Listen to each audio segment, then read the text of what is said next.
கொண்டு மகிழவிடாதே. பூமியின் சகல ஜாதிகளும் பாஷைக்காரரும் கர்த்தரே மெய்யான தேவன் என்று அறிந்து கொள்ளும்படியாய் ஜாதிகளுக்கு மனுஷருக்கு பயம் உண்டாக்குவராக. மீட்பர் இரட்சகருமாய் இயேசுவின் இனிய நாமத்தில் ஜெபிக்கிறோம் ஜீவனுள்ள நல்ல பிதாவே, ஆமென். On behalf of Tamil Church of New South Wales, I warmly welcome you all who have come to this face-to-face service and also those who are watching us via Zoom. New South Wales Tamil திருச்சபையின் சார்பாக உங்கள் யாவரையும் அன்புடன் அழைக்கிறோம். அதே போல காணொளி ஊடாக இந்த ஆராதனையிலே கலந்து கொண்டிருக்கிற ஒவ்வொருவரையும் ஆண்டவராகிய இயேசு கிறிஸ்துவின் இனிய நாமத்திலே நாங்கள் வாழ்த்தி வரவேற்கிறோம். கர்த்தர் உங்களை ஆசீர்வதிப்பாராக. நாம் மீண்டுமாக திரையிலே நாம் வாசித்த வேத பகுதியின் கடைசி வார்த்தையை நாம் பார்ப்போம். நாம் வாசிக்க கேட்போம். ஓசியா தீர்க்கதரிசியின் புஸ்தகம் 2ஆம் அதிகாரத்திலே கடைசி வசனத்தை நாம் வாசிக்க கேட்போம். நான் அவளை எனக்கென்று பூமியிலே விதைத்து இரக்கம் பெறாதிருந்தவளுக்கு இறங்குவேன். என் ஜனமல்லாதிருந்தவர்களை நோக்கி நீ என் ஜனம் என்று சொல்லுவேன், அவர்கள் என் தேவனே என்பார்கள். கர்த்தருடைய பரிசுத்த நாமத்துக்கு மகிமை உண்டாவதாக. நன்றாக நாம் கவனிக்க வேண்டும். இந்த ஓசியா தீர்க்கதரிசியின் புஸ்தகத்திலே 2ஆம் அதிகாரத்திலே நாம் வாசித்த இந்த தீர்க்க தரிசனமானது நம்முடைய ஆண்டவரும் இரட்சகரும் நம்முடைய கர்த்தரும் மீட்பருமாகிய தேவன் எப்படியாக சபையை தெரிந்து கொண்டு சபையாகிய மணவாட்டியை தனக்கென்று அவர் எப்படி நியமித்தார் என்பதை இங்கு தீர்க்க தரிசனமாக சொல்லப்பட்டிருக்கிறது. முதலாவதாக நாம் வாசித்த போது இது கடைசி வசனத்திலிருந்து நாம் தொடர்ந்து வரும்பொழுதுதான் இதனுடைய தாற்பயம் என்ன என்று நாம் புரிந்து கொள்ளலாம். முதலாவதாக இங்கு சொல்லப்பட்டிருக்கிறது, நான் அவளை எனக்கென்று பூமியிலே விதைத்து இரக்கம் பெறாதிருந்தவளுக்கு இறங்குவேன் என்று என் ஜனம் அல்லாதிருந்தவர்களை நோக்கி நீ ஜனம் என் ஜனம் என்று சொல்லுவேன், அவர்கள் என் தேவனே என்பார்கள் என்றார். நன்றாய் நாம் கவனிக்க வேண்டும். இங்கே இரக்கம் பெறாத ஜனங்கள் என் ஜனமல்லாத ஜனங்களை என் ஜனம் என்று சொல்கிறார். இரக்கம் பெறாதவர்களுக்கு தேவன் இரக்கம் காட்டினார். இரக்கம் இல்லாதவர்களுக்கு ஆண்டவர் காட்டுகிற இரக்கம்தான் கிருபை.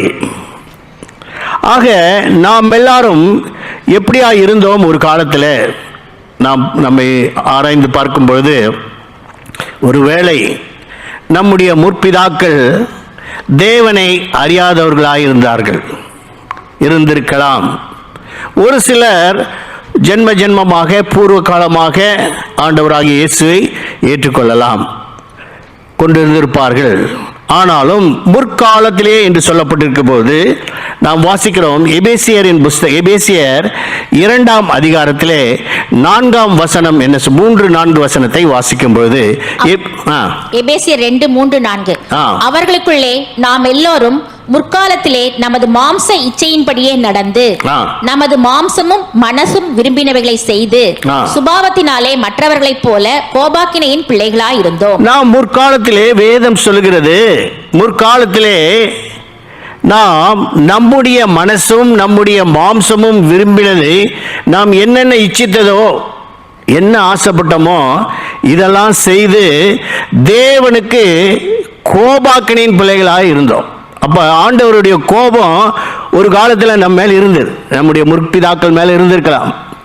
ஏனென்றால் அடுத்த வசனம் சொல்கிறது, தேவனோ இரக்கத்தில் ஐஸ்வர்யம் உள்ளவராய், தேவன் இரக்கத்தில் ஐஸ்வர்யம் உள்ளவராய் நம்மில் அன்பு கூர்ந்து தம்முடைய மிகுந்த அன்பினாலே அக்கிரமங்களில் மரித்தவர்களாய் இருந்த நம்மை கிறிஸ்துவுடனே கூட உயிர்ப்பித்தார். பாத்தீங்களா, ஒரு காலத்துல நம்முடைய மாமிசமும் மனசும் விரும்பினபடி செய்து கோபாக்கினை பிள்ளைகளாய் இருந்தோம்.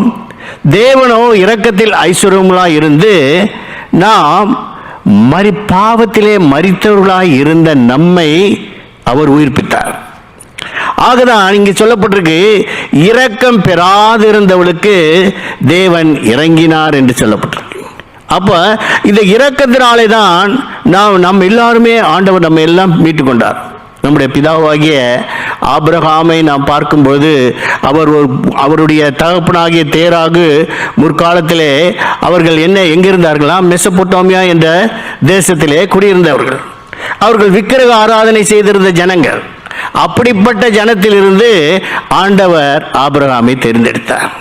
அதே போலதான் இங்கு தன் சபையாகிய மனவாட்டியை ஆண்டவர் எப்படி தெரிந்தென்றார் என்று நாம் இந்த வேத வாக்கியங்களை கொண்டு, தீர்க்க தரிசனங்களை கொண்டு நாம் பார்க்கலாம். முதலாவது, இரக்கம் பெறாதவள் இரக்கம் பெற்றாள்.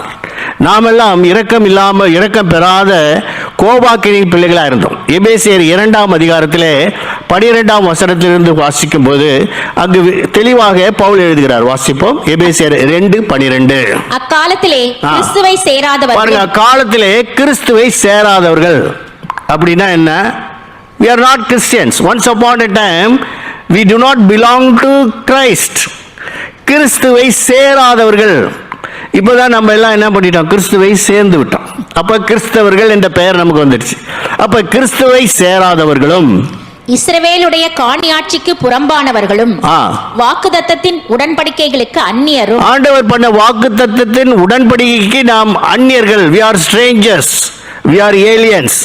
அப்படியா இருந்தோம். நம்பிக்கை இல்லாதவர்களும். சோ நம்பிக்கை, வித்தவுட் ஃபெய்த் அண்ட் பிலீஃப். நம்ம ஒரு காலத்துல நம்பிக்கை இல்லை, இயேசுவின் மேல் நம்பிக்கை கிடையாது, நம்பிக்கை இல்லாதவர்களாக இருந்தோம். இவ்வுலகத்தில் தேவனற்றவர்களுமாய் இருந்தீர்கள் என்று நினைத்துக் கொள்ளுங்கள். அப்ப உலகத்துல பாருங்க, ஏனென்றால் இயேசுவே மெய்யான தேவன், கிறிஸ்துதான் மெய்யான தேவன். அவரை தேவனாய் இல்லாத ஜனங்கள் தேவனற்றவர்கள் என்று சொல்லுகிறார். அப்போ ஒரு காலத்துல கோபாக்கினின் பிள்ளைகள் இல்லையா, சாபத்தின் பிள்ளைகளா இருந்தோம். தேவன் இரக்கத்தில் உள்ள இரக்கம் காட்டினார். கிறிஸ்துவை சேராதவர்களாக இருந்தோம் இல்லையா? அப்படி இருந்த ஒரு வாசிப்போம் தொடர்ந்து. முன்னே தூரமாய் இருந்த நீங்கள்.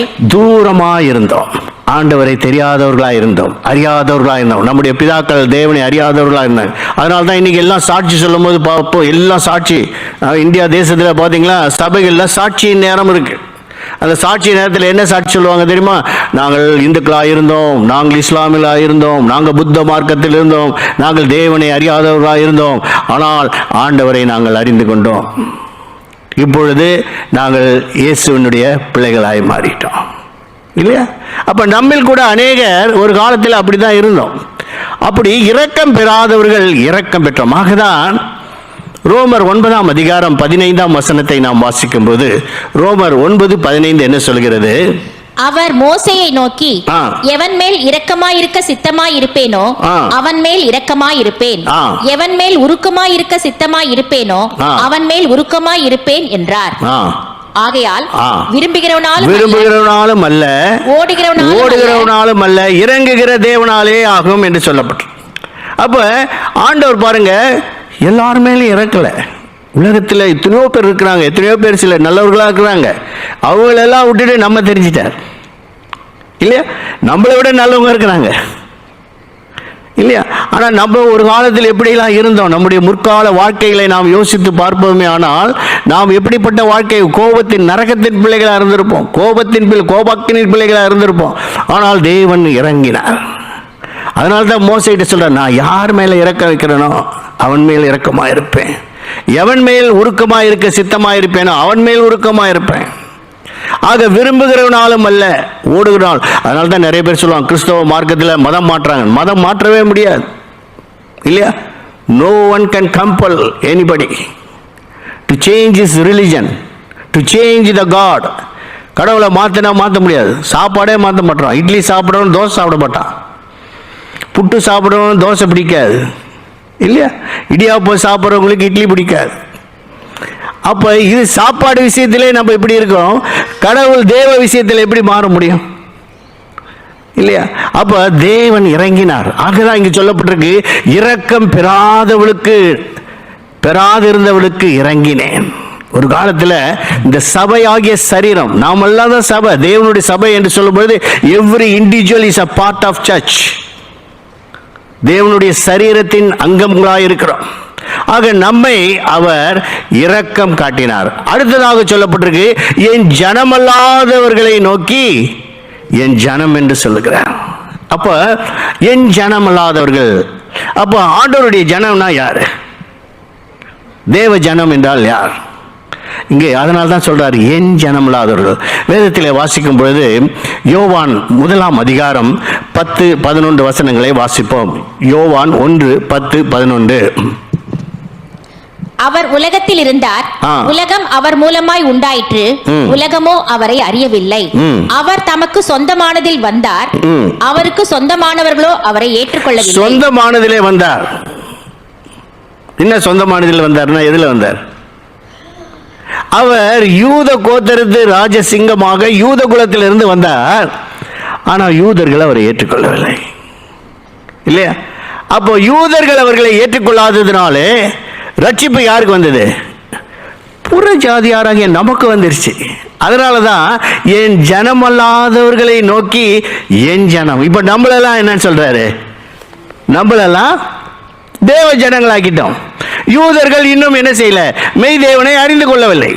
அவர்கள் யூதர்களாகவே இருக்கிறாங்க. அதனால தான் இங்கு சொல்லப்பட்டிருக்கு, என் ஜனம் அல்லாதவர்களை நோக்கி என் ஜனம் என்று சொல்லுவேன், அவர்கள் என்னை தேவனே என்று சொல்லுவார். இப்போ நாமெல்லாம் இயேசுவை தேவனே என்று சொல்றோம். அவங்க எல்லாம் என்ன சொல்றாங்க? Jesus is a man, ordinary man. அன்றைக்கு ஒரு ரபாய் கிட்ட ஒருத்தர் பேசுறாரு, பாஸ்டரு. அப்போ அவர் சொல்றாரு, you know Jesus? Why we don't know who is Jesus, we know only Jehovah, God the Father. சொல்லிட்டு அவரே சொல்றாரு, you pray to God the Father, don't pray to Jesus, he is a man. அப்போ இங்க என்ன சொல்லப்படுது? என் ஜனமல்லாதவர்களை நோக்கி என் ஜனம் என்று சொல்லுவேன், அவர்கள் என்னை தேவனே என்று சொல்லுகிறார்கள். அப்போ அந்த ஜனமல்லாதவர்களை தான் ஆண்டவர் தெரிந்து கொண்டார். ஆகதான் இங்கே சொல்ல கலாத்தியர் 2:15 நாம் வாசிக்கும் போது, கலாத்தியர் 2 அதிகாரம் 15 வசனம். 2:15. புறஜாதியாரில் பிறந்த பாவிகளாயிராமல், புறஜாதியாரில் பிறந்த பாவிகளாயிராமல் சுபாவத்தின்படி யூதராய் இருக்கிற நாமும். அப்ப என்ன சொல்லிட்டாரு? அப்ப புறஜாதியில் பிறந்த பாவிகள், புறஜாதிகள்னா த ஜென்டைல்ஸ். ஏன் புறஜாதியில் பிறந்தவங்களாம் பாவிகளா இருக்கிறாங்க? தேவனை அறியாதவர்கள் பாவிகள், வேதத்தை அறியாதவர்கள் சபிக்கப்பட்டவர்கள். அப்ப ஆண்டவர் தான் சொல்றார், என்னை அறிந்தீர்களானால், என்னை அறியாவிட்டால் பாவத்திலே சாவீர்கள். அப்ப இயேசுவை அறியாதவர், ஏனென்றால் பாவ விமோச்சனமே ஆண்டவராக இயேசுவின் மூலமாக தான் பாவ பரிகாரி. அப்போ ஆண்டவர் என்னை அல்லாமல், ஆண்டவரே அல்லாமல் பாவத்துக்கு விமோச்சனம் இல்லை. இயேசுடைய ரத்தமே அல்லாமல் பாவத்தை போக்கும் பலி வேறு இல்லை. சர்வலோகத்தின் பாவத்தை சுமந்து தீர்த்த தேவ ஆட்டுக்குட்டி இயேசு கிறிஸ்துடைய ரத்தம் சகல பாவங்களை நீக்கி நம்மை சுத்திகரிக்கும். அப்ப அந்த இயேசுவை ஏற்றுக்கொள்ளாவிட்டால் அவர்கள் புறஜாதியின் பாவிகளாகவே இருக்கிறாங்க. இப்போ இன்றைக்கும் ஆண்டவராக இயேசுவை ஏற்றுக்கொள்ளாதவர்கள் அவங்கள தான் பாவிகள்னு வேதம் சொல்லுகிறது, நம்ம சொல்லலை. ஆகதான் இங்கு சொல்லப்பட்ட புறஜாதியில் பிறந்த பாவிகளாயிராம் சுவாபத்திலே யூதர்களாய் மாறிட்டோம் நம்ம.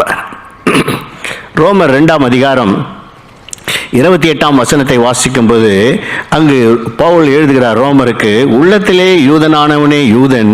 வாசிப்போம். ஆதலால் புறம்பாக யூதனானவன் யூதன் அல்ல, புறம்பாக யூதனானவன் யூதன் அல்ல, புறம்பாக மாம்சத்தில் செய்யப்படும் விருத்த சேதனமும் விருத்த சேதனம் அல்ல, உள்ளத்திலே யூதனானவனே யூதன், எழுத்தின்படி உண்டாகாமல் ஆவியின்படி இருதயத்தில் உண்டாகும் விருத்த சேதனமே விருத்த சேதனம். ஆக புறம்பாக யூதனானவன் யூதன் அல்ல. அப்ப இருதயத்தில் மாம்சத்தின்படி அவர்கள் யூதர்கள், நாம் உள்ளான மனுஷனிலே நாம் யூதர்கள். They are Jews outwardly, but we are Jews inwardly. இப்போ மனவாட்டியாகிய சபையை எப்படி எடுக்கிறார் என்றால், இரக்கம் இல்லை, இரக்கம் பெற்றோம். ஜனமல்லாதவர்கள் ஜனமாக்கிட்டான், அவருடைய சொந்த ஜனமாக்கிட்டார் இல்லையா? அப்போ அங்கதான் சொல்லப்பட்டிருக்கு, நம்மை அந்நியர்கள். ஏசாயா 14 அதிகாரம் 1 வசனத்தை வாசிப்போம். ஏசாயா 14:1 என்ன சொல்லுகிறது என்றால், கர்த்தர் யாக்கோபுக்கு இறங்கி பின்னும் இஸ்ரவேலரை தெரிந்து கொண்டு அவர்களை அவர்கள் தேசத்திலே தாவரிக்க பண்ணுவார். அந்நியரும் அவர்களோட சேர்க்கையாகி யாக்கோபின் வம்சத்தோட கூடிக்கொள்வார். இப்ப யாக்கோபுக்கு தேவன் இறங்குவார், இஸ்ரவேலுக்கு தேவன் இறங்குவார். அந்த ஒரு இரக்கம் ஆண்டவராக இயேசு வரும்பொழுது ஒரு இரக்கம் உண்டாயிருக்கும். அப்ப யாக்கோபுக்கு இறங்கி இஸ்ரவேலை தெரிந்து கொள்ள பொழுது அந்நியரும் அவர்களோடு சேர்க்கையாகி யாக்கோபின் வம்சத்தோடு கலந்து கொள்வார்கள். அப்ப நம்ம ஜென்டைல்ஸ் நம்மளையும் யாரோட சேர்த்துறாரு இல்லையா? நம்மையும் மனவாட்டியாய் சேர்த்துறார். அதை நாம் அறிந்து கொள்ள வேண்டும். அப்ப இரக்கம் பெறாதவர்களாகிய நாம் இரக்கம் பெற்றோம். அவருடைய ஜனம் இல்லாதவர்களாய், சொந்த ஜனங்களாய் இல்லாத நாம் அவருடைய ஜனமாக்கினார். நாம் அவரை தேவனே என்று அழைக்கணும். அடுத்ததாய் யோசியாவின் புஸ்தகம் 2ஆம் அதிகாரத்திலே 14ஆம் வசனத்தை நாம் வாசிப்போம். 14. ஆயினும் இதோ நான் அவளுக்கு நயம் காட்டி. இப்ப தெரிஞ்சிட்டார், இரக்கம் பெற்றுட்டோம், ஜனம் இல்லாதவர்கள் நம்ம ஜனமாக்கிட்டோம். ஆன பிற்பாடு என்ன செய்யறாரா? நான் அவளுக்கு நயம் காட்டி அவளை வனாந்திரத்திலே அழைத்து கொண்டு போய் அவளோட பட்சமாய் பேசி. இப்ப என்ன பண்றாரு பாருங்க, இரக்கம் பெற்றோம், அவருடைய ஜனமாக்கிட்டோம். இப்ப நம்ம கூட அவர் பேச விரும்புறார். ஆண்டவர் என்ன செய்யறாரு? மனவாட்டியாகிய சபையாகிய சரீரமாகிய நம்மோடு ஆண்டவர் பேச விரும்புகிறார். நம்முடைய தேவன் பேசுகிற தேவன். ஆண்டவர் முதலாவது இஸ்ரவேல் ஜனங்களோடு சீனாய் மலையிலிருந்து பேச விரும்பினார். ஜனங்கள் என்ன செய்தார்கள்? இடி முழக்கங்களையும் அக்கினி எரிகிறதையும் கண்டு பயந்து, தேவன் எங்களோடு பேச வேண்டாம், மோசே நீர் எங்களோடு பேசும் என்றார்கள். இல்லை, அப்ப ஆண்டவர் தீர்க்கதரிசிகள் மூலமாய் பேசினார். தீர்க்கதரிசிகளுக்கு நேரா வந்து பேசினார். சாமுவேல் சின்ன பிள்ளையா இருக்கிறான், கர்த்தர் வந்து சாமுவேலை சாமுவேல் என்று கூப்பிடுறார், சாமுவேலை கூப்பிடுறார் இல்லையா? அப்ப சாலமோன் இடத்திலே தேவன் சொப்பனத்திலே பேசுகிறார். சாலமோனே, நீ விரும்புகிறதே என்னிடத்தில் கேள் என்றார். சொப்பனத்திலே சாமுவேலோடு தேவன் பேசினார் இல்லையா? அதே போல தேவஜனம் மோசேயோடு முகமுகமாய் பேசினார். மரியாளுக்கு தேவ தூதனை அனுப்பி மரியாள் இடத்திலே பேசினார். யோசேப்பிடத்திலே சொப்பனத்தினால் பேசினார். அதே போல தேவனை சந்திக்கும்படியாக 3 ஞானிகள் வந்தார்கள். அவர்களிடத்தில் சொப்பனத்தில் பேசி வேறு வழியே போன்னு சொல்லிட்டார். இப்படி ஆண்டவர் பல விதங்களில் பேசுவார் இல்லையா? போதகர்களை கொண்டு பேசுவார், தீர்க்கதரிசிகளை கொண்டு பேசுவார், அபிஷேகம் பெற்றவர்களை கொண்டு பேசுவார், சொப்பனத்திலே பேசுவார், வேத வாக்கியங்களை கொண்டு பேசுறார். இப்ப ஆண்டவர் என்ன செய்றார்? நமக்கு நயம் காட்டி, நாம் எங்க வந்து வனாந்தரத்தில், கிறிஸ்தவ மார்க்கம் என்பது இஸ்ரேல் ஜனங்களை வனாந்தரத்திலிருந்து அழைச்சிட்டு வந்தார் இல்லையா? ஈஸியாக கொண்டாந்துருக்கலாம். ஏன்னா இஸ்ரேலிருந்து அங்கே எகிப்திலிருந்து கானானுக்கு வர்றது சுலபமான வழியும், குறுக்கு வழியெல்லாம் இருக்குதான். ஆனால் சுற்றிட்டு 40 வருஷம் சுத்த வச்சார் இல்லையா? சுருக்க கொண்டு வந்திருக்கலாம். ஆனால் வனாந்தரத்தில் அழைத்து வந்ததுக்கு நோக்கம் என்ன? அங்கு மன்னாவை புசிக்க கொடுத்தார், அங்கு பல விதமான பாடுகளை அனுபவிக்க வைத்தார். அப்போ கிறிஸ்டியன் லைஃப், அதனால தான் ஆண்டவர் உலகத்தில் உபத்திரம் உண்டு, திடன் கொள்ளுங்கள் உலகத்தை நான் செய்தேன். அப்போ இந்த வனாந்தரத்தில் பல விதமான பிரச்சனைகள், பல விதமான போராட்டங்கள், கஷ்டங்கள், வியாதிகள், துன்பம் வருது, கஷ்டம் வருது, கடன் தொல்லை வருது, பிரச்சனை வருது. இந்த சூழ்நிலைகளிலே அவர் என்ன செய்கிறார்? வனாந்தரத்திலே நயங்காட்டி பட்சமாய் அவளிடத்தில் பேசி. அப்ப நம்மோடு பேசுகிற தேவன். எந்த பல பிரச்சனைகள் வருதா, மன கஷ்டமா இருக்குதா, வேதத்தை எடுத்து வாசிங்க. வேதத்தின் வாயிலாய் தேவன் பேசுவார். அப்ப இஸ் ஸ்பீக்கிங் காட், நம்மோடு பேசுகிற தேவன். ஆனா நம்ம தான் என்ன செய்யறதில்ல, we don't give time to God to speak. மனுஷனோட கதைக்கணும், தேவனோட கதைக்க நமக்கு முடியல, நமக்கு நேரம் கிடையாது. மனுஷங்களோட கதைக்க சொல்லுங்க, 2 hour 3 hour பாட்டு விடிய விடிய கூட கதைப்போம். ஆனால் தேவனோடு நமக்கு என்ன செய்ய முடியாது, கதைக்கிறதுக்கு டைம் இல்லை. வேதத்தை வாசிக்கும் போது தேவன் வேதத்தின் வாயிலாய் நம்மோடு பேசுறார். சொப்பனத்தின் வாய் அப்ப நாம் கேட்கணும், we have to ask, Lord speak unto me, என்னோடு பேசுங்க ஆண்டவர், என்னோடு பேசுங்க என்று சொல்லும் பொழுது தேவன் நம்மோடு பேசுகிறார். அப்ப மனவாட்டி ஆகிய சபையோடு தேவன் பேச விரும்புகிறார். ஆனால் நமக்கு தான் என்ன இல்லை, நேரம் கிடையாது. அடுத்தது நாம் வாசிப்போம் ஓசியாவின் புஸ்தகம் 2ஆம் அதிகாரத்திலே 15ஆம் வசனத்தை நாம் வாசிப்போம். அவ்விடத்திலிருந்து அவளுக்கு அவளுடைய திராட்சை தோட்டங்களையும் நம்பிக்கையின் வாசலாக ஆகோரின் பள்ளத்தாக்கையும் கொடுப்பேன். அப்பொழுது அவள் அங்கே தன் இள வயதின் நாட்களிலும் தான் எகிப்து தேசத்திலிருந்து வந்த நாளிலும் பாடினது போல பாடுவாள். சரி, இப்ப இரக்கம் பெறாதவர்கள் இரக்கம் பெற்றோம், ஜனம் அல்லாதவர்கள் ஜனமாக்கினோம். இப்ப நயமாய் பேசினார், பட்சமாய் பேசினார், பலவித துன்பங்கள் வனாந்தரத்தில் கஷ்டத்தில் ஆண்டவர் பேசுறார், நம்மோடு பேசுறார். அடுத்தது நான் அவளுக்கு ஆகோரின் பள்ளத்தாக்கை தருவேன்றார். இது என்ன, அது ஆகோரின் பள்ளத்தாக்கை தந்தால் நம்ம என்ன பண்ண முடியும் இல்லையா? ஆகோரின் பள்ளத்தாக்கு என்றால் என்ன? யோசுவாவின் புஸ்தகம் 7ஆம் அதிகாரத்தை நாம் வாசிக்கும் போது அங்கே இஸ்ரவேல் ஜனங்கள் என்ன செய்தாங்க, எரிகோ கோட்டை மதிலை இடிந்து விழுந்துருச்சு. எரிகோவை விளைச்சு ஆண்டவர் என்ன செய்தார், தகர்த்துட்டார். எரிகோவை என்ன செய்தார்கள், உள்ள பூந்துட்டாங்க. வாசிப்போம் 7:1 வாசிக்கலாம். இஸ்ரவேல் புத்திரர் சாபத்தீடானதிலே துரோகம் பண்ணினார்கள். எப்படி எனில் யூதா கோத்திரத்து சேரானுடைய குமாரனாகிய சப்தியின் மகன் கர்மிக்கு பிறந்த ஆகான் என்பவன் சாபத்தீடானதிலே சிலதை எடுத்துக்கொண்டான். சரி, நல்லா கவனிங்க. இந்த ஆகோர் பள்ளத்தாக்கிலே நடந்த சம்பவம் என்னவென்றால், ஆகான் யூதா கோத்திரத்து ஒரு மனுஷன் என்ன பண்ணிட்டான், போய் he took the cursed items. சாபம் ஆண்டவர் சொல்லிட்டாரு, சாபத்தீட்டான எதையும் எடுக்காதீங்க, அது எடுத்தீங்கன்னா சாபம் முடிச்சுக்கும் இல்லையா? அப்ப எரிகோ என்பது சபிக்கப்பட்ட ஒரு இடம். இந்த சபிக்கப்பட்ட இடத்துல போய் நீங்க என்ன செய்யக்கூடாது, எதையுமே எடுத்துக்கூடாதுன்னா ஒரே ஒருத்தன் மட்டும் எடுத்துட்டான். அவ்வளவு பேர் ஜனங்கள்ல ஆகான்றவன் என்ன பண்ணிட்டான், என்னென்ன எடுத்துட்டான்? 21ஆம் வசனத்தை வாசிப்போம். அதே அதிகாரம் 21ஆம் வசனம். கொள்ளையிலே நேர்த்தியான ஒரு பாபிலோனிய சால்வையையும், ஒரு Dress ஒன்னு எடுத்துட்டான், 200 வெள்ளி சேக்கலையும், கொஞ்சம் வெள்ளி எடுத்துட்டான், 50 சேக்கல் நிறையான ஒரு பொன் பாலத்தையும் எடுத்துட்டான். அவைகளை இச்சித்து எடுத்துக்கொண்டான். இச்சித்து எடுத்துட்டான். எப்படி எடுத்துட்டான்? He lusted. எது மேல ஆசை வச்சுட்டா? நல்ல ட்ரெஸ், பாபிலோனி சால்வனா அப்படியே அது போட்டோன்னே மினுமினு இருக்கும் இல்லையா? அந்த பாபிலோனிய சால்வையின் மேல் இச்சித்தான். இரண்டாவது பொன்னை இச்சித்தான், வெள்ளியை இச்சித்தான். இதுதான் ஆகோரின் பள்ளத்தாக்கு. இப்ப இச்சித்து எடுத்ததுனால அங்கு என்ன நடந்தது என்றால் 26ஆம் வசனத்தை நாம் வாசிப்போம். 25, 26. அங்கே யோசுவா, நீ எங்களை கலங்க பண்ணினது என்ன? இன்று கர்த்தர் உன்னை கலங்க பண்ணுவார் என்றான். அப்பொழுது இஸ்ரவேலர் எல்லாரும் அவன் மேல் கல்லெறிந்து அவைகளை அக்கினியிலே சுட்டெரித்து கற்களினாலே மூடி அவன் மேல் இந்நாள் வரைக்கும் இருக்கிற பெரிய கற்குவியலை குவித்தார்கள். இப்படியே கர்த்தர் தமது கோபத்தின் உக்கிரத்தை விட்டு மாறினார். ஆகையால் அவ்விடம் இந்நாள் வரைக்கும் ஆகோர் பள்ளத்தாக்கு என்னப்படும். இந்த ஆகோர் பள்ளத்தாக்குல என்ன பண்ணிட்டாங்க, இவன் இச்சித்து எடுத்தான் பாத்தீங்களா? என்னென்ன எடுத்துட்டான்? ஒரு பாபிலோனிய சால்வை, அப்புறம் வெள்ளி, பொண்ணு.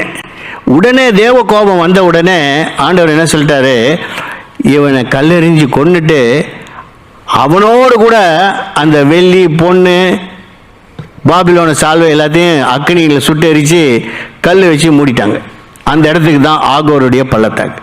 இது எதை குறிக்கிறது என்றால், மனவாட்டி ஆகிய இவளை தெரிந்தெடுத்து வந்த பிற்பாடு இவகிட்ட இந்த 3 ஆசை இருக்குது.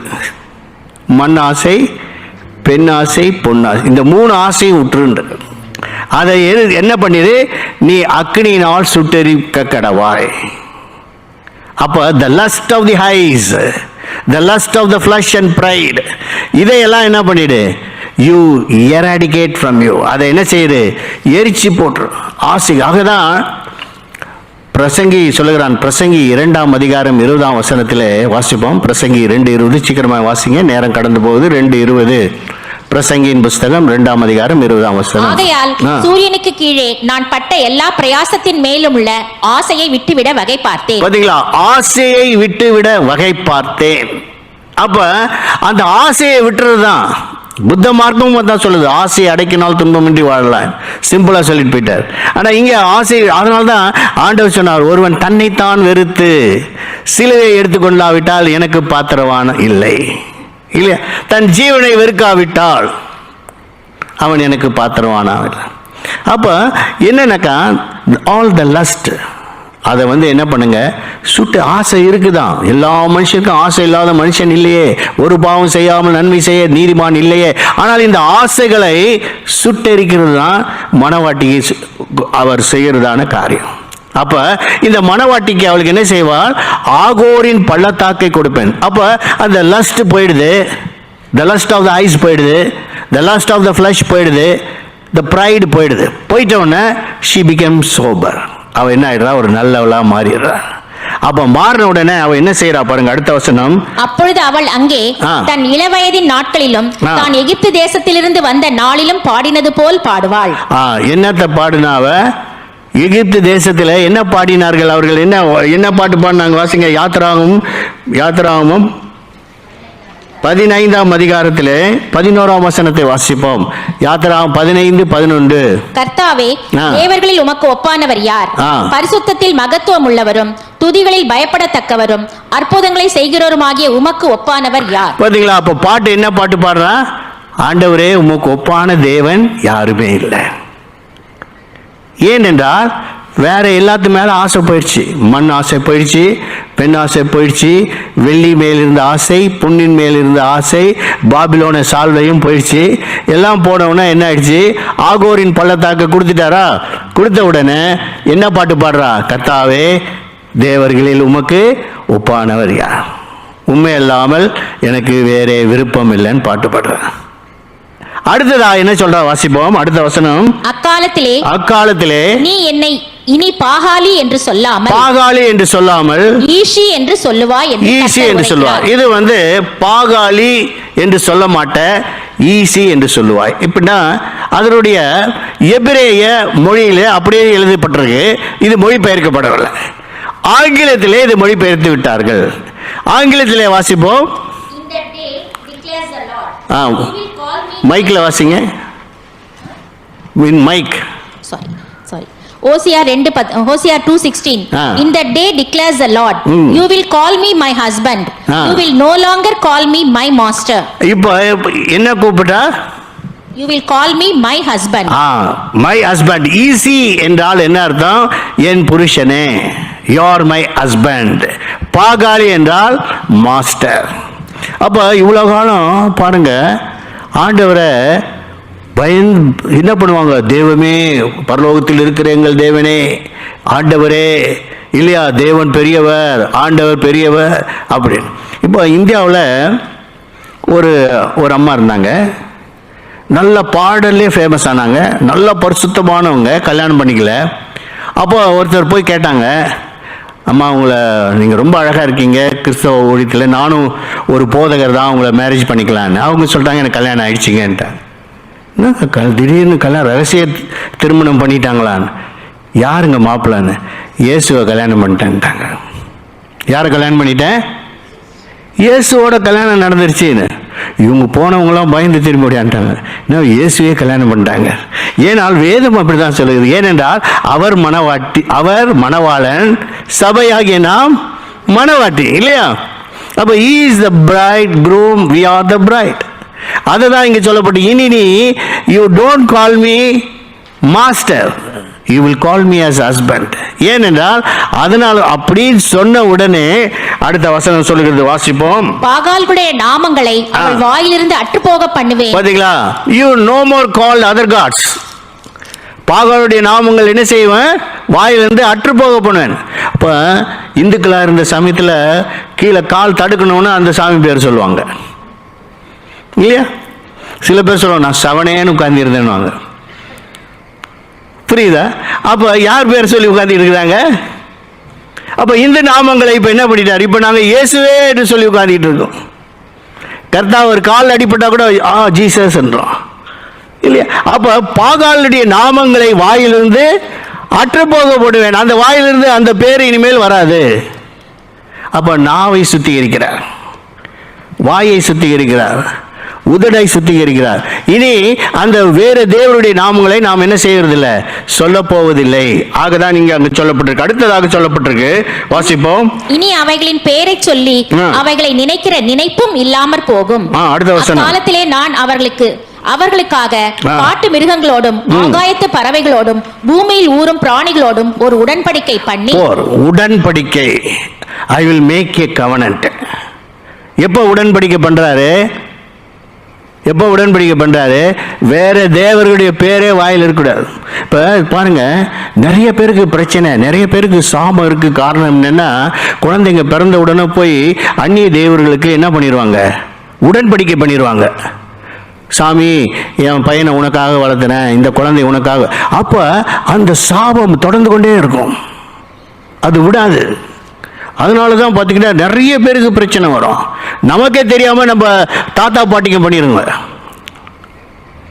இப்போ பாருங்க, அப்பா அம்மா ரசிக்கப்பட்டிருப்பாங்க, தாத்தா பாட்டி இந்துக்களாக இருப்பாங்க. தாத்தா பாட்டி போய் எங்கே உடன்படிக்கை பண்ணுவாங்க? திருப்பதிக்கு வேண்டுங்க, மொட்டை அடிச்சுக்கிறேன் இல்லையா, பழனிக்கு வரேன், இதை வேலை குத்தி இழுக்கிறேன்னுவா. யார் பண்ணிடுவா? நமக்கே தெரியாமல் பண்ணிடுவாங்க. அப்போ அந்த உடன்படிக்கை அற்று போகணும். ஆனால் அந்த உடன்படிக்கை இருந்தது என்றால் அவங்களுக்கு there is no deliverance. அதனால தான் நிறைய பிரச்சனை, போராட்டம், நிறைய காரியங்கள் இருக்குது. இதில் நான் சொல்ல விரும்பலை. நார்மலாக நடக்கிறதான காரியங்கள் நடக்காது. காரணம் என்ன? அதனால தான் ஆண்டவர் சொல்ற, நான் அவர்களோடு ஒரு உடன்படிக்கை பண்ணுறேன். அந்த உடன்படிக்கை என்ன? வாசிப்போம். எசேக்கியேல் 34:25. சீக்கிரமா வாசிக்கலாம். எசேக்கியேல் புத்தகம் 34ஆம் அதிகாரம் 25ஆம் வசனம். நான் அவர்களோடு சமாதான உடன்படிக்கை. அந்த உடன்படிக்கை என்ன? சமாதான உடன்படிக்கை. அப்போ பாருங்க, உலகத்துக்கு சமாதானம் இல்லை, துன்மார்க்கனுக்கு சமாதானம் இல்லை. ஆனா நமக்கு மனவாட்டிக்கு என்ன பண்ணிட்டாரு? I will make a covenant of peace. Peace be unto you, peace be with you. நமக்குள்ளதான் ஒரு சமாதானம். ஆண்டவர் நமக்கு ஒரு சமாதானத்தை வச்சுட்டு போயிட்டார். அதனால தான் உலகம் கொடுக்கிற பிரகாரம் நான் உங்களுக்கு கொடுப்பதில்லை, என் சமாதானத்தையே உங்களுக்கு வைத்து போகிறேன். யோவான் 14:27 வாசிக்க வேண்டாம். அப்ப இந்த சமாதானம் என்பது ஒரு உடன்படிக்கை. அடுத்தது அதே உடன்படிக்கை பாருங்க, மனவாட்டியோடு பண்றார், ஆசாரியரோடு பண்றார். வாசிப்போம். மல்கியா 2ஆம் அதிகாரம் 5ஆம் வசனத்தை வாசிக்கும் போது, அவனோடு பண்ணின என் உடன்படிக்கை ஜீவனும் சமாதானமுமாக இருக்கிறது. ஜீவனும் சமாதானம். ஜீவன் என்ன? லைஃப். இது ரெண்டு தான். these are the two covenants. One peace, the other one is eternal life. Peace for this world and eternal life for the other world. These are the two covenants which the Lord made with us for the bride. என்ன பண்ணுறார்? ஜீவனும் சமாதானம். இந்த உடன்படிக்கை பண்ணி அடுத்தது கடைசியாக நாம் வாசிப்போம். அதே யோசியா 2ஆம் அதிகாரம் 19ஆம் வசனத்தை நாம் வாசிக்கும் போது, நித்திய விவாகத்திற்கென்று உன்னை எனக்கு நியமித்துக் கொள்வேன். பார்த்தீங்களா, நான் உன்னை எதுக்காக நியமித்துட்டேன்? நித்திய விவாகத்திற்கு. I have appointed you for the wedding. உன்னை எனக்கு விவாகத்துக்கு என்று, உன்னை மனைவியாக நான் ஏற்றுக்கொண்டேன். அப்படின்னா சபை, மணவாட்டியாகிய சபை மணவாளனாகிய கிறிஸ்துவோடு சேர வேண்டும் என்றால் இத்தனை காரியங்களும் செய்யணும். Not just like that. வந்ததுமே அவர் வரும் நாளிலே கரம் அசைத்து என்னை கூப்பிட்டு சேர்த்துக்கொள்வார் பாட்டு பாடுறோம். ஆனால் யாரை கூப்பிட்டு சேர்த்துக்கொள்வார்? இரக்கம் பெற்றவர்கள், ஜனமெல்லாம் இருந்தவர்கள் ஜனமாகிட்டோம் இல்லையா? அப்போ ஆகோரின் பள்ளத்தாக்கு எல்லா இச்சைகளையும் விட்டு விடணும் இல்லையா? வேற அந்நிய தேவர்களின் நாமங்கள் வாயில் இருக்கக்கூடாது. இன்னொன்று, அது கரை திரை இல்லாது. இப்போ பொண்ணு பார்க்குறோம், இந்து மார்க்கத்தில் எனக்கு தெரிஞ்சவங்க நிறையா இருப்பாங்க. பொண்ணு பார்க்கும்போது அவங்க சொல்லுவாங்க 12 பொருத்தம் இருக்கணுங்க, 12 பொருத்தம் இருக்கணும், இன்னாட்டி 9 பொருத்தம் இருக்கும், அப்படி இல்லாட்டி 7 பொருத்தமாக இருக்கணும். எல்லாம் பொருத்தம் இருக்கும், வீட்டுக்கு வந்து அடி தகராறு இருக்கும். அந்த பொருத்தம் இருக்காது, சண்டை சச்சரவு. சமாதானம் இல்லாமல் 12 பொருத்தம் இருந்து என்ன பிரயோஜனம்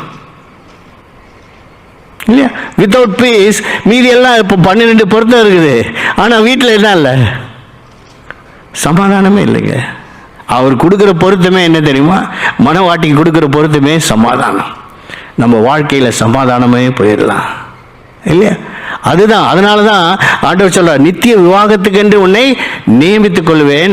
நீதியும் நியாயமும் நீதியும் நியாயமும் கிருபையும் உருக்க இறக்கமாய் என்னை நியமித்து விட்டேன். அப்ப இந்த நல்லா காணுங்க, சாதாரண மனுஷங்களை இத்தனை பொருத்தம் பார்க்கறாங்க இல்லையா? அப்ப அவர் எவ்வளவு பொருத்தம் பார்ப்பாரு நமக்கு. ஒரு மனவாட்டி ஆகிய சபையை தெரிந்து கிடைக்க வேண்டும் என்றால் ஆண்டவர் எத்தனை பொருத்தத்தை பார்த்து தான் நம்மளை கல்யாணம் பண்ணார் இல்லையா? அப்ப மனவாட்டியாகிய சபை, அதனால தான் வாசிப்போம்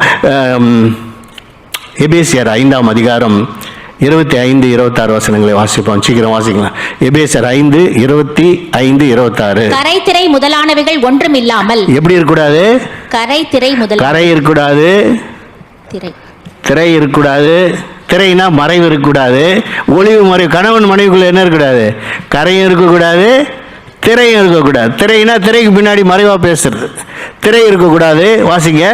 ஒன்றுமில்லாமல் பரிசுத்தமும் பிழையற்றதுமான மகிமையுள்ள சபையாக, பரிசுத்தரும் பிழையற்றதுமான மகிமுள்ள சபையாக தமக்கு முன்பாக நிறுத்திக் கொள்வதற்கும் தம்மை தாமே அதற்காக ஒப்பு கொடுத்தார். அப்படியே புருஷர்களும் தங்கள் மனைவிகளை தங்கள் சொந்த சரீரங்களாய் பாவித்து. உடனே பாத்தீங்களா, பவுல் என்ன பண்ணிட்டாரு? கணவன் மனைவி பத்தி எழுத ஆரம்பிச்சிட்டாரு. எழுதிட்டு இதை நான் கிறிஸ்துவை குறித்தும் சபையை குறித்தும் சொல்றேன். இந்த எபேசியர் 5ஆம் அதிகாரத்தை நீங்க தொடர்ந்து வாசிப்பீங்களானால் சபையை குறித்தும் இந்த ரகசியம் பெரியது. நான் கிறிஸ்துவை பற்றியும் சபையை பற்றியும் சொல்லி, அப்ப அது ஒரு சீக்கிரட்டா சொல்லிட்டார். அப்ப இதுதான் ஆண்டு சொன்னார், நித்திய விவாகத்துக்கு என்று உன்னை நியமித்துக் கொண்டேன். கிருபையும் மன உருக்கமும் கிருபையுமாய் நீதியும் நியாயமாய் உன்னை நியமித்துக் கொள்கிறேன். அப்ப எப்படி தேவன் தன் மனவாட்டியாகிய சபையை தெரிந்து கொண்டு அதை பரிசுத்தமாக்கி கரை திரை மாசற்றவர்களாக்கி அப்புறம்தான் ஆண்டவர் அதை விவாகத்துக்கு என்று நியமித்துக்கிறார். ஆகதான் இங்கு நாம் வாசிக்கிறோம். வெளிப்படுத்தல் 19ஆம் அதிகாரம் 7ஆம் வசனத்தை நாம் வாசிப்போம். 19, 7, 8 வசனங்களை வாசித்து நாம் முடிக்கலாம். நாம் சந்தோஷப்பட்டு களி கூர்ந்து அவருக்கு துதி செலுத்த கடவோம். ஆட்டுக்குட்டியானவருடைய கல்யாணம் வந்தது. யாருடைய கல்யாணம் வந்ததா? ஆட்டுக்குட்டியானவருடைய கல்யாணம். பாத்தீங்களா? Wedding of the lamb. அப்போ the whole Christianity is waiting for the wedding of the lamb. ஆட்டுக்குட்டியாருடைய கல்யாணம் வந்தது. அவருடைய மனைவி தன்னை ஆயத்தம் மனைவி, the church is preparing for the wedding. அப்ப மனைவியாகிய சபை அதுக்கு ஆயத்தப்படுத்தப்படுகிறது. இயேசு வரப்போகிறார். மணவாளர் கர்த்தர் இயேசு வருகின்றாரே, மணவாட்டி சந்திக்க ஆயத்தம் தான் பாட்டு பாடுறோம் இல்லையா? பாட்டு மட்டும் வாயில பாடுறோம் இல்லையா? பாட்டெல்லாம் நல்லா பாடிடுவோம் நம்ம. அப்ப நல்லா கவனிங்க இங்க. அதனால்தான் ஆட்டுக்குட்டியாருடைய கல்யாணம் வந்தது, மனைவி தன்னை ஆயத்தப்படுத்தினாள் என்று சொல்ல கேட்டேன். அப்ப என்ன கேட்டாங்க பாருங்க? சுத்தமும் பிரகாசமுமான மெல்லிய வஸ்திரம் தரித்துக் கொள்ளும்படி அவளுக்கு அளிக்கப்பட்டது. அந்த மெல்லிய வஸ்திரம் பரிசுத்தவான்களுடைய it is the righteousness. அவளுக்கு என்ன வஸ்திரம் கொடுத்துட்டாரு? அம்மா கூரை, மாமி கூரை கொடுப்பாங்க இல்லையா? அப்படியே மேரேஜ் என்கேஜ்மெண்ட் ஃபிக்ஸ் ஆன உடனே அடுத்த நிமிஷம் வந்து மாப்பிள்ளை பொண்ணுக்கு செய்ய வேண்டியதெல்லாம் செய்வார். கேட்காதே வாங்கி தருவார் எல்லாம் இல்லையா? அப்போ என்ன பாருங்க, அதனால்தான் நல்லா புரிந்து கொள்ள வேண்டும். நித்திய விவாகத்துக்கென்று நம்மை நியமித்திருக்கிறார். அதனால்தான் ஆண்டவராக இயேசு கடைசியாக மத்தேயு வாசிக்க வேண்டாம் 25ஆம் அதிகாரத்தில் கடைசியாக வந்து பரலோக ராஜ்யம் தங்கள் தீவெட்டிகளை பிடித்து கொண்டு மணவாளனுக்கு எதிர்கொண்டு போக புறப்பட்ட 10 கன்னிகளுக்கு ஒப்பாயிருக்கும். அவைகளில் 5 பேர் புத்தியுள்ளவர்களும் 5 பேர் புத்தி இல்லாதவர்களுமா இருந்தார். 5 are foolish and 5 are wise. அப்போ கிறிஸ்டியன்ஸ்லேயும் foolish Christians are there and wise Christians are there. ஏனென்றால் who are the foolish Christians? Who are the foolish virgins? The 5 virgins. அவங்க என்ன பண்ணல? they took the torch with them. கையில் தீவெட்டி எடுத்துட்டு போயிட்டாங்க, எண்ணெய் கிடையாது. ஆனால் யார் புத்தியுள்ளவர்களோ தங்கள் பாத்திரங்களில் எண்ணெய் கொண்டு போகிறார். they were anointed. பரிசுத்தாவின் அபிஷேகத்தை பெற்றதினாலே மணவாளன் வந்தார். ஆயத்தமாக இருந்தவர்கள் அவரோடு கூட கல்யாண வீட்டுக்குள் பிரவேசித்தார்கள். கதவு அடைக்கப்பட்டது. அப்போ அந்த பிரைடு சூஸ் பண்ண உடனே the heaven will be closed. There is no more salvation. அதனால்தான் இன்றைக்கே ரட்சணை நாள். இப்பொழுது this is the time for the salvation. It's time for repent. நாம் பந்தியிலே கலந்து கொள்ள போகிறோம். நாம் என்ன செய்வோம்? நாம் நம்மை நாமே நிதானித்து அறிவோம். கர்த்தர் உங்களோடு இருப்பாராக. Amen. May God bless you all.